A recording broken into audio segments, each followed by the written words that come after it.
আসসালামু আলাইকুম, সবার কি অবস্থা?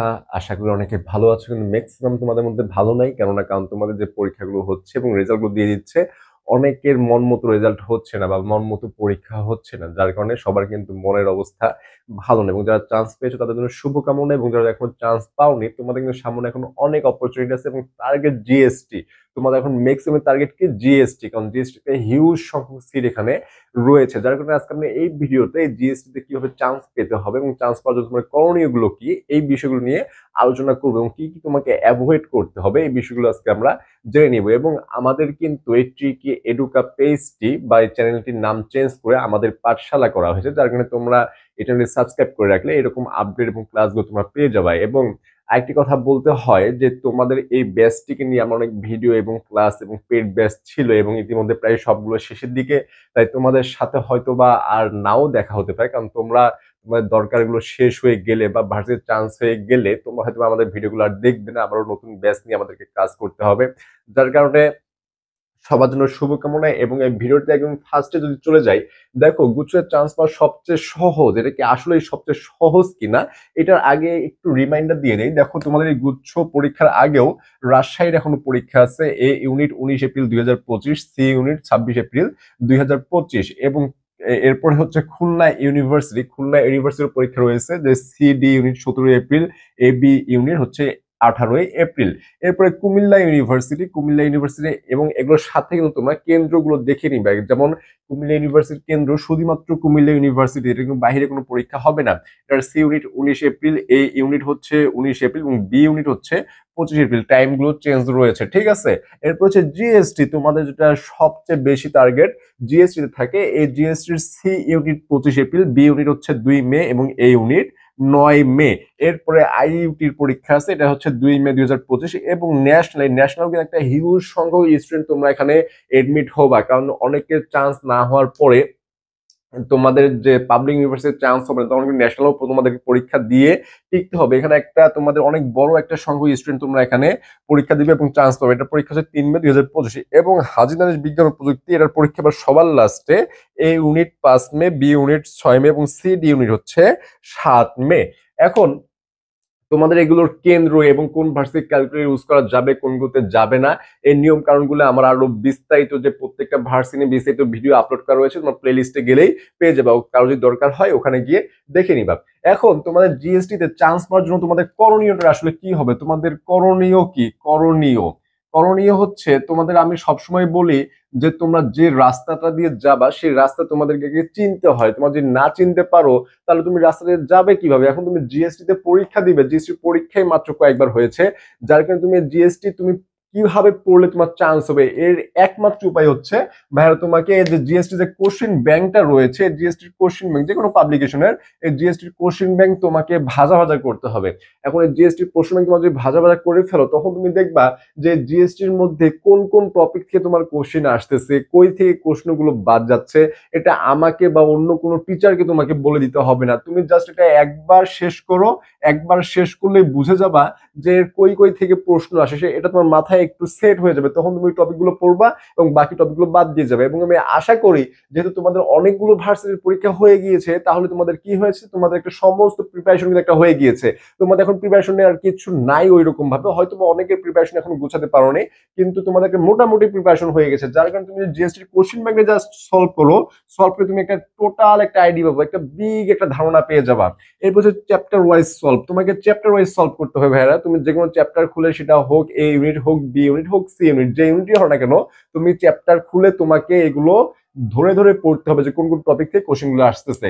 এরপর টার্গেট মার্কস, আমি সবসময় বলি যে তুমি যে কয়টা এমসিকিউ পারো সেই কয়টা এমসিকিউ আগে কারেক্ট করো। প্রথম দেখাতে তোমার যে কয়টা হয় 100টার মধ্যে, তুমি সেই কয়টাই দাগাও। এরপর তুমি যদি দেখো যে 50% মার্কস হয়ে গিয়েছে, তাহলে আর বেশি রিস্ক নেওয়ার দরকার নাই। যেগুলো তোমার একটু কনফিডেন্স লাগে, হয়তো বা অ্যান্সার হতে পারে 10টা থাকলে 7টা বা 8টা হবে, এরকম গুলো দাগাই দিয়ে আসো। যেগুলো তুমি জানোই না একদম, যে জীবনেও দেখো না, এরকম যদি এমসিকিউ তুমি দাগাই দিয়ে আসো, তাহলে হবে কি, ওটা ক্লোজ হয়ে যাবে, ওটা জীবনেও হবে না। যে এমসিকিউ তুমি জীবনেও দেখো না, ওটা তোমার জীবনেও হবে না। কিন্তু যেগুলো তোমার দেখা যায় যে 70% তুমি শিওর আছো বা 80% শিওর আছো, তুমি ওটা দাগাই দিয়ে আসো, এরকম 10-12টা দাগাইতে পারো। তো তোমাকে আমি বলি যে 50% মার্কটা তুমি ক্যারি করো, তাহলে তোমার ইনশাল্লাহ যে কোনো ইউনিটে একটা সিট তুমি পেয়ে যাবে এর জন্য। এবং সায়েন্সে যারা আছো অনেকের 45 থেকে 50-এও চান্স হয়ে যায়, এবং আর্টসে যারা আছো 50+ প্লে চান্স হয়ে যায়, কমার্সেরও সেম। যার কারণে তুমি 100টার মধ্যে তুমি 45টা প্লাস বা 50টা প্লাস যদি তুমি দাগাতে পারো, তুমি আর বেশি রিস্ক নিও না, জাস্ট যেগুলো পারো ওগুলো দাগা দিয়ে চলে আসো। তোমার রিস্ক নেওয়ার কিছু নেই, তোমার ইনশাল্লাহ একটা সিট হয়ে যাবে। এটা বিগত বছরের যে পরীক্ষা এবং রেজাল্ট সেই ধারণা থেকে আমরা বলতেছি। এরপরে হচ্ছে প্রেয়ার। এখন তুমি যে ধর্মেরই হও না কেন, তুমি জাস্ট প্রে করো, কারণ সব সময় যে তুমি পরিশ্রম করলে চান্স পাবা এটা তোমার সঠিক না। কারণ তুমি এই এতদিন পরীক্ষা দিয়ে অলরেডি বুঝতে পারছো যে পরিশ্রম করলেই যে কপালে থাকবে এমনটা না, কারণ তোমার কপালেও থাকতে হবে। তোমার কপালে যদি লেখা না থাকে তুমি পরিশ্রম করলেই ওটা চান্স পাবা না। এটা অ্যাটলিস্ট তোমরা পরীক্ষা দিয়ে বুঝে গেছো, কারণ এই এডমিশন টাইমটা এমন এক টাইম তুমি পরিশ্রম করতে হবে, পরিশ্রমের সাথে সাথে তোমার কপালটা তোমার লাক ফেভার করতে হবে। লাক যদি ফেভার না করে তাহলে তুমি কখনোই চান্স পাবে না। যার কারণে সব ধর্মের উচিত, তোমার যে ধর্মের অনুসারী হও সেই ধর্মের উচিত যে তোমাদের প্রেয়ারটা করা। প্রেয়ারটা করলে ইনশাল্লাহ ভালো কিছু একটা হবে, যাতে তোমাদের ভাগ্যটা তোমাদের মতো করে হয় আর কি, তোমার যেরকমটা চাও অথবা তোমরা যেটা চাচ্ছ সেটা চেয়েও হয়তো ভালো কিছু অপেক্ষা করতেছে, যার কারণে হয়তো বা তোমার যে চান্স গুলো হয়নি।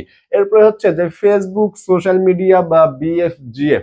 এখন এই ফেসবুক সোশ্যাল মিডিয়া, আমি এটা বোঝাতে চেয়েছি যে তোমার ফোনে যে অ্যাপসটাতে তোমার টাইম যাচ্ছে, সেটা ফেসবুক হোক, ইনস্টাগ্রাম হোক, ইউটিউব হোক, যে কোনো অ্যাপস হোক, তুমি সেই অ্যাপসটা আস্তে করে আনইনস্টল করে দাও। তোমার সেই অ্যাপসের দরকার নেই অ্যাটলিস্ট এই পরীক্ষা পর্যন্ত। তোমার এই অ্যাপস তোমাকে এই পরীক্ষার গন্তব্যে নিয়ে যাবে না, এটা তোমার পরীক্ষা থেকে আরো দূরে নিয়ে যাবে। এবং তুমি যেখানে কমফোর্ট মনে হচ্ছে, কমফোর্ট সেটা জিনিসটা কি, কমফোর্ট হচ্ছে যেমন মানুষের ঘুম খুব কমফোর্ট, বেডের মধ্যে কমফোর্ট মনে হচ্ছে যে ঘুমাইলেই শান্তি, কি শান্তি। এই শান্তির ঘুমটা ভাই তোমাকে ত্যাগ করতে হবে। এই শান্তির ঘুম ত্যাগ না করলে তুমি এই শান্তির ভার্সিটি গুলো পাবে না, যে তোমার মনের যে ইচ্ছা সেই ইচ্ছার ভার্সিটি তুমি যাইতে পারবে না। এরপর হচ্ছে বিএফজিএফ, এগুলো থাকলে তোমার এখানেই টাইম দেওয়া হবে, তোমার এখানেই ভার্সিটি হবে, এখানেই কলেজ হবে, এখানেই ক্লাস হবে, কিন্তু যে ভার্সিটি যেতে চাচ্ছ সেই ভার্সিটি তোমার হবে না। যার কারণে তোমার এগুলো নিউট্রাল রাখতে হবে, এগুলো থেকে দূরে থাকতে হবে। কেননা কারণ এগুলো তোমার পড়াশোনার ক্ষতি করবে।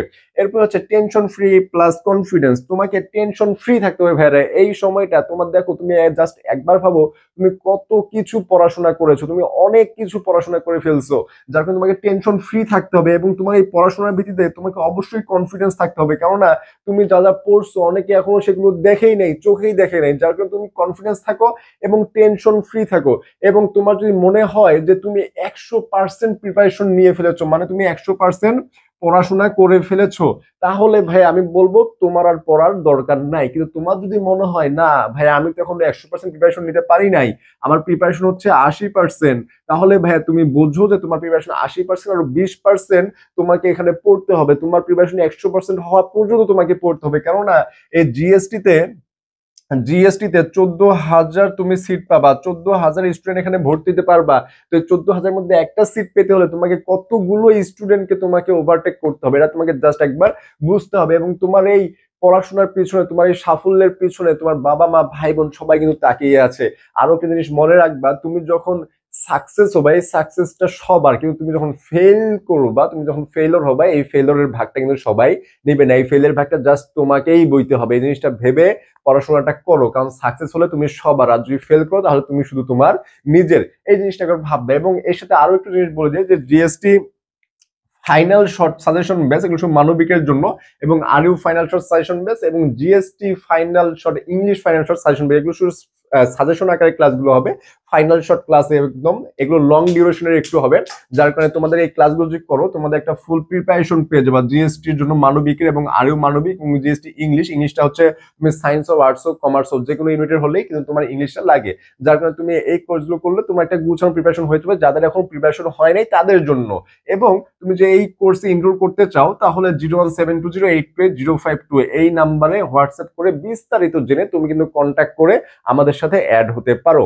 তো সবার জন্য শুভকামনা। এবং যারা এখনো আমার চ্যানেলটি সাবস্ক্রাইব করনি অবশ্যই সাবস্ক্রাইব করে বেল আইকনটি প্রেস করে দিয়ে রাখবে। এবং আজ এই পর্যন্তই, আবারও দেখা হবে নতুন কোনো ভিডিওতে। আসসালামু আলাইকুম, ধন্যবাদ।